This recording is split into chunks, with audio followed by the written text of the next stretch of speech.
Chapter, Cave. 3 hours into the early morning, and Rainbow Dash had passed over 2 more mountain ranges. The rough topography was rather surprising to her.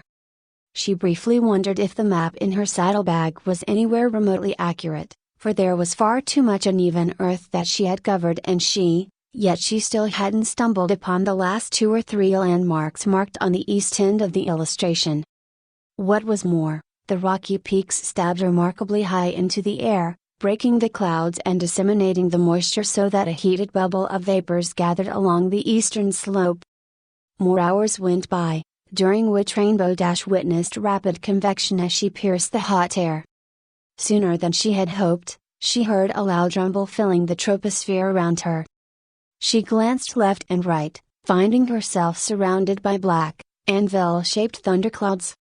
A groan escaped her lips as the first of several hot drops of moisture began to fall. Her wings were growing damp. The air tingled with a threatening hint of electricity. There was no way of avoiding it, she had to put her rapid flight on hold and find some cover. Gazing down, Rainbow Dash adjusted her goggles so that the clear lenses gave her an unobstructed view of the world below. Dense trees had given way to dry bush. There was no vegetation tall enough or spacious enough to give her a natural ceiling. So, beginning to grow desperate, she dove low and skimmed the west side of the craggy hilltops just beneath her. She studied every nook and cranny of the boulder landscape, desperate for an enclosure that could keep her from becoming soaking wet. To her gasping surprise, she stumbled upon such a niche. It was a cave, immeasurably deep, with a grand black entrance that entreated her like a cloud stallion atrium. The world rumbled loudly behind her. Rainbow Dash started to feel her coat hairs standing on end, something sparked by the queer sensation of cold winds pierced by hot rain. She had lost track of time, and she briefly wondered if summer had crept up on her. Wasting no time, she darted straight for the cave. There was a flash of bright light in her peripheral vision, forcing her heart to jump. When she stood in the enclosure, she gazed out, panting, in time to embrace a wave of vibrations as the dipping valley below the rocky hill yelled from the storm's immensity.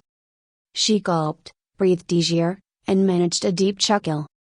Rainbow Dash sat on her haunches and watched as the world turned gray. The dark flanks of the overhead storm clouds dipped down to kiss the earth, and soon there was a symphonious hiss of moisture pooling over the empty landscape as far as she could see.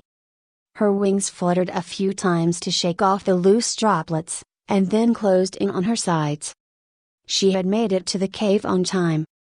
Reveling in her miraculous dryness, she gazed at the rain-soaked world like a mare might sit at a theater show. This was just as entertaining, soothing, even, and the roar of the precipitation lent her gentle heartbeats a pleasant ambience. Half an hour passed, and Rainbow's antsy nature got the best of her. She stood up, turned around, and faced into the dark recesses of the cave. She raised the goggles and blinked widely into what turned out to be a black expanse. Marching forward, she came to a point where she was no longer gifted with the vestiges of daylight. There she stopped and whistled. The echo that replied was formidable to say the least. She couldn't help but wonder just how deep the cave was.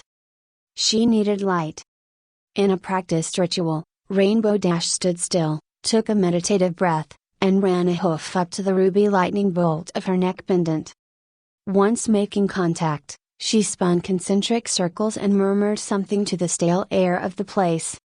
It took a few seconds, but a deep red glow came to life from within the gemstone. A dim crimson spotlight was cast before her, growing brighter by the blink, until the walls and floor of the rocky enclosure took shape. Rainbow Dash did a double take. What she originally thought was a cave turned out to be a tunnel. The red light went down the distance of 50 feet, and then blackness once more layered the extremity of the natural corridor. There was no telling just how deep the passage went, or what may have been lurking within. It would have been very unwise to blindly trek down. Rainbow smiled. She glanced behind her at the bright world turned gray with rain. With a flick of her tail, she abandoned the stormy afternoon, choosing instead to trot firmly down the dark corridor. As her hooves scraped against the polished rock, the world rumbled again. For the briefest moment, however, Rainbow Dash imagined that the thunder was coming from below instead of above. She shrugged the thought off, adjusted the saddlebag on her spine, and quickened her descent.